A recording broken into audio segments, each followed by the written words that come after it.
Hi, இன்னைக்கு வந்து antigen presenting cells and mast cells பற்றி பார்க்க போகிறோம். ஆன்டிஜன் ப்ரெசென்டிங் செல்ஸ் அப்படிங்கிறது ஒரு குரூப் தான்.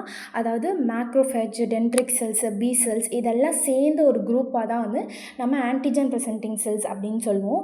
ஆன்டிஜன் ப்ரெசென்டிங் செல்ஸ்னு இதுக்கு ஏன் பேர் வந்துச்சு அப்படின்னா, இது வந்து ஆன்டிஜன் மேலே போய் ஒரு ஃபாரின் சப்ஸ்டன்ஸ் ஏதாவது வந்துச்சு அப்படின்னா, இது மேலே போய் ஃபஸ்ட்டு இது போய் கம் மாதிரி அட்டாச் ஆகிக்கும். அப்படி அட்டாச் ஆகிட்டு வாங்கடா வாங்கடா அப்படின்னு சொல்லிட்டு நம்ம மேக்ரோஃபேஜ், டென்ட்ரிக் செல், பி செல் அவங்க ஆளுங்க இவங்களெல்லாம் கூப்பிட்டு வச்சு ஒரு ஃபைட் மாதிரி பண்ணும். ஓகேங்களா? ஸோ இதான் ஆன்டிஜன் ப்ரெசென்டிங் செல் அப்படின்னு சொல்லுவாங்க.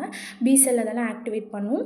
அண்ட் மாஸ்ட் செல் பார்த்தீங்க அப்படின்னா ஒரு லார்ஜ் டிஷ்யூ. ஓகேங்களா? நம்ம உடம்பு த்ரோட் த பாடி ஃபுல்லாக மாஸ்ட் செல்லுன்றது இருக்குது. இது வந்து சைட்டோபிளாசமில் இருக்கும். இதால் வந்து ஒரு இடத்துலேருந்து இப்போ நியூட்ரோஃபில் அதெல்லாம் மூவ் ஆகுற மாதிரி, ஆன்டிஜன் ப்ரெசென்டிங் செல் இதெல்லாம் மூவ் ஆகுற மாதிரி ஒரு இடத்துலேருந்து இன்னொரு இடத்துக்கு அதெல்லாம் மூவ் பண்ண முடியாது. ஆனால் எல்லா உடம்பு ஃபுல்லாக எல்லா இடத்துலையுமே இருக்கும். பெரிய டிஷ்யூ இது.